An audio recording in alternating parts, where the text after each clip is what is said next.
play this game, you're an athlete. Know that you're good, do what you do. Separate yourself from the wolf pack, because once you strap up, you're an athlete. You know what you're good at. You know what you've been doing. Savion, you're going to be better than 90% of the kids out there because you want to win. He has such a burning desire to get better. I think he had one of the fastest time. He's one of the strongest freshmen. Savion Sims makes the grab, extends, touchdown.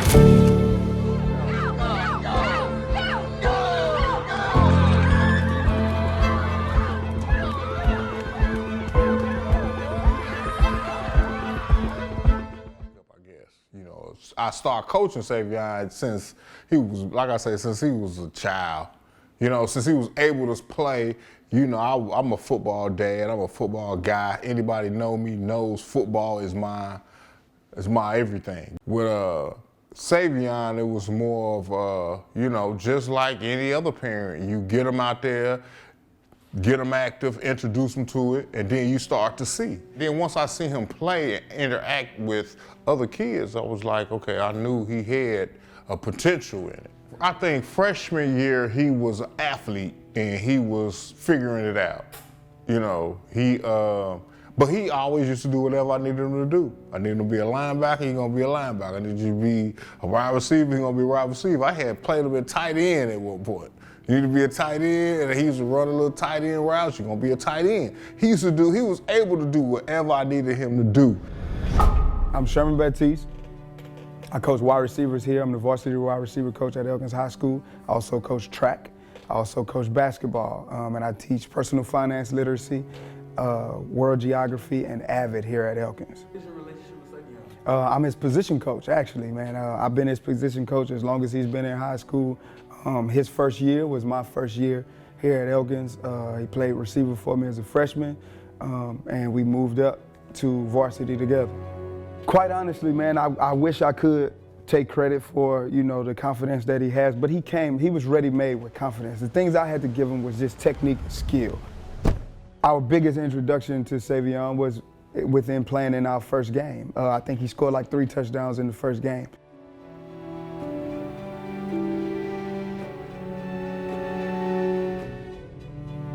But when we have when we lift weights, we have a chart. Basically, and the chart shows like pound for pound, not how big you are, or how tall you are, or fast you are. You got to hit all categories. You know, you get a point for each category, like the bench, the clean, the squat, the incline, your 40-yard dash. Every lift, every test, he's like, if not number 1, he was number 2 or 3. Not just talking about receivers, I'm talking about O linemen, D linemen, strength, pound for pound. Savion was the strongest kid in the program.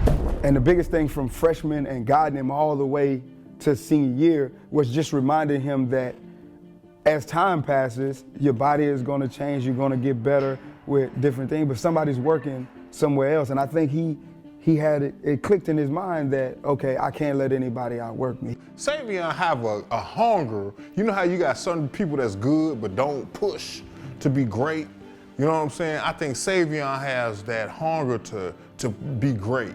Like, he want to be great. He want to beat you at no cost. He treats blocking like catching a football. You know, he's one of our top receivers, or one of the top receivers in the district. He's blocking like there's no tomorrow. Pull up Savion highlights of him blocking. Don't even put up the catching part.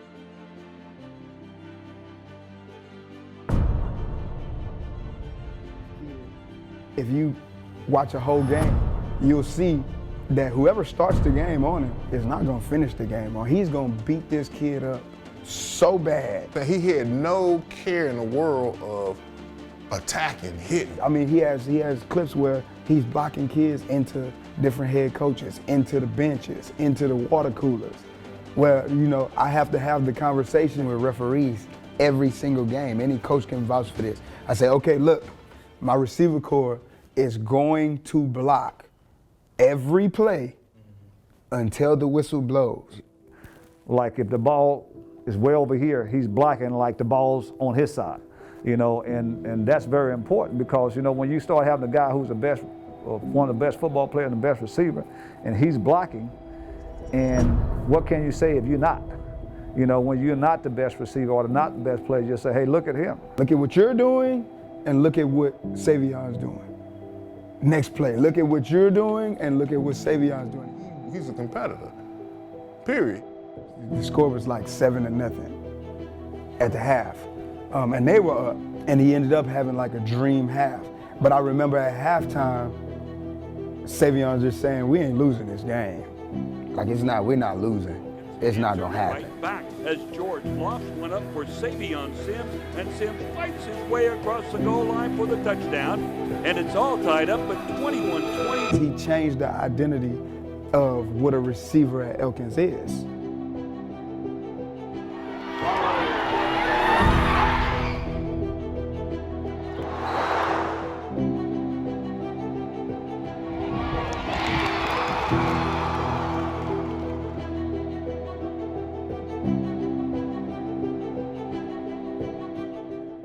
So when he got a scholarship, like I wasn't shocked. I remember when it happened, man, we was at a track meet in the long jump pit. I'm helping him with his steps and his phone rings. And it was the coach from TSU.